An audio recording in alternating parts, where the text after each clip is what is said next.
Hello, my name's Jonathan, and I'm with Fractional Leadership.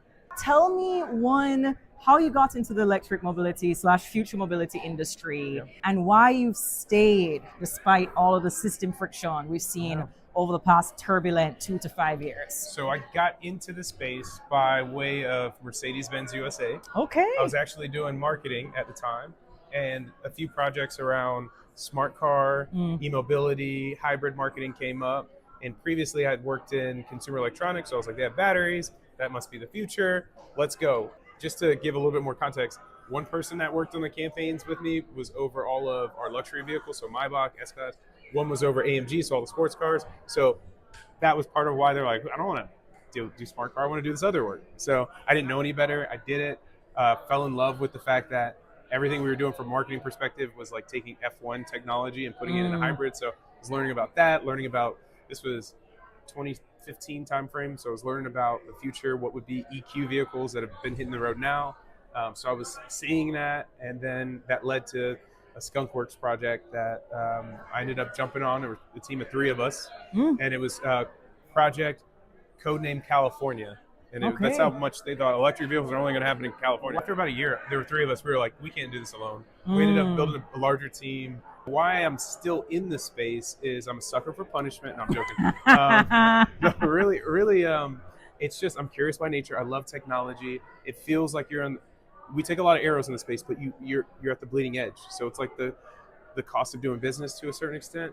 And I'm really optimistic for the industry now because we got a lot of great people, and not just from auto or from like hardware tech or software technology. We're getting great people from outside the industry that are coming in. Yep. So we're starting to grow up.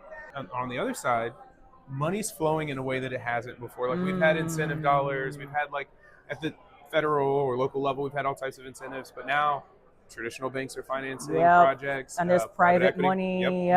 So that a lot to be excited for. And like maybe the last point I'd say is the doom and gloom kind of news cycle of like less EV sales, or any way you want to slice and dice the numbers, you can make it kind of say what you want because the industry is so new.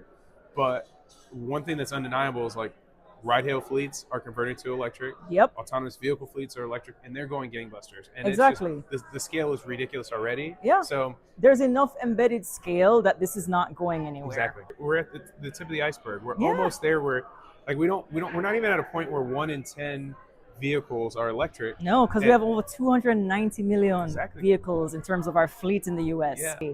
What would you say gives you the most like practical, cautious optimism about the electric and future mobility industry? I'm speaking specifically to chargers, right? It went from kind of like a hodgepodge band of different companies that were like a handful deep that if you want a DC fast charger, you go to these 3 companies. You want level 2 charger, you go to these 3 companies. Reliability was shaky. Yeah. To the global landscape, you've got very reliable, very robust solutions, and they're all coming to the States now. So you've got companies like Alpatronic, they spoke today. Yep. Their equipment, I first saw their equipment in 2022 in Europe. We were doing some benchmarking tests, and we went there, and I was blown away. And I was at a company that was developing their own hardware, and we reached out, and they were like, we're too busy in Europe. We're not in the States yet. Fast forward to now. They're here. Ayana, Walmart, like you name it. All of the big players are using their equipment. And the one thing it's really wild, and I know you've spent some time in China. I mean, there are players there that have done more than whole networks. Just across the board and quickly. And some have deployed more chargers in a year than whole networks in the United States have. And truly.